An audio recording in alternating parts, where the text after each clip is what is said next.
gue belajar tentang.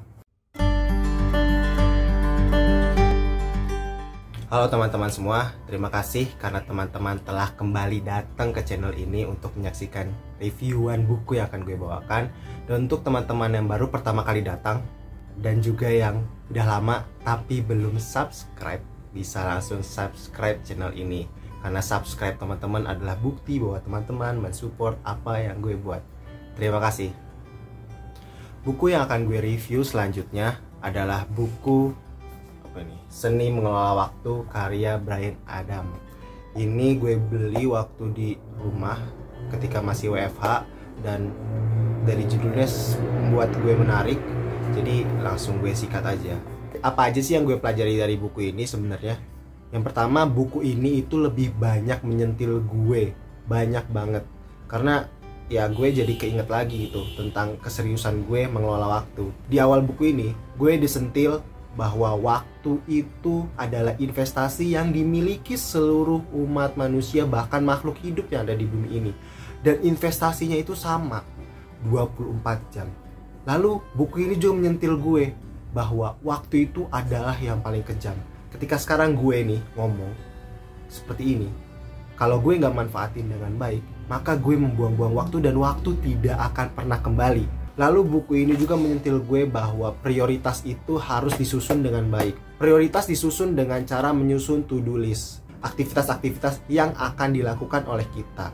Kalau itu gue udah membahasnya di manajemen waktu menggunakan 9 zona hidup versi gue. Bisa lihat di tanda di atas ya.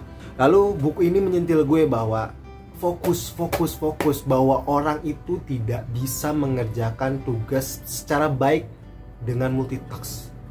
Gue nggak tahu ya, mungkin beberapa ada yang emang bisa multitasking. Misalkan dia ngerjain editing video sama ngerjain kerjaan, lalu selesai pada hari itu juga. Mungkin ada yang seperti itu dan gue belum menemu referensinya. Tapi gue sangat sepakat dengan buku ini sampai sejauh ini.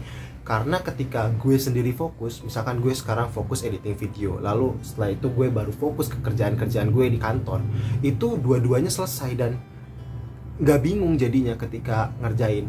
Jadi fokus itu sangat penting dan itu adalah modal yang paling penting menurut gue untuk manajemen waktu yang baik. Lalu buku ini juga menyentil gue tentang bahayanya smartphone dan gangguan-gangguan sosial media di dalamnya. Karena gue sendiri pun masih candu sedikit ya. Gue sedang berusaha mengurangi candu seperti membuka Instagram, YouTube, Twitter, dan lain-lain. Karena itu sebenarnya nggak masalah, mubah gitu kalau bahasa gue di pembahasan manajemen waktu 9 hidup gue. Tapi itu bisa menguras waktu yang sebenarnya bisa dimanfaatkan menjadi lebih baik. Bisa gue manfaatkan dengan baca buku, bisa gue manfaatkan untuk belajar investasi, bisa gue manfaatkan untuk belajar hal-hal yang positif untuk masa depan gue. Tapi gue malah memilih membuang waktu dengan nonton cuplikan-cuplikan One Piece dan Naruto di YouTube. Lalu buku ini menyentil gue dengan quotes-quotes yang ada di belakangnya. Jadi ada kumpulan quotes-quotes tentang waktu dari para tokoh-tokoh luar biasa. Gue contohin misalkan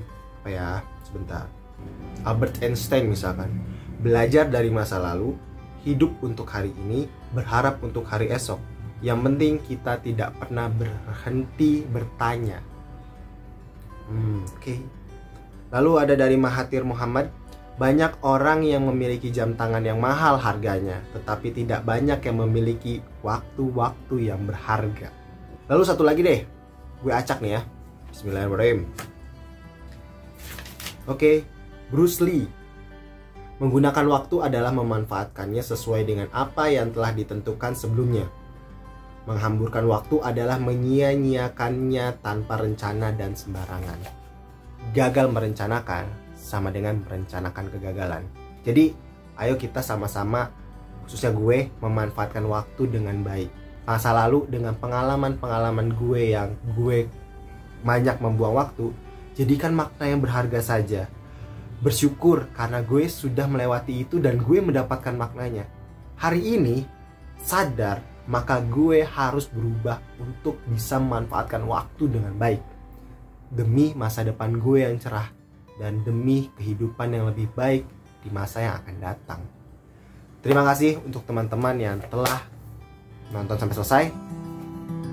Selamat menyaksikan, semoga bermanfaat dan sampai jumpa di video selanjutnya.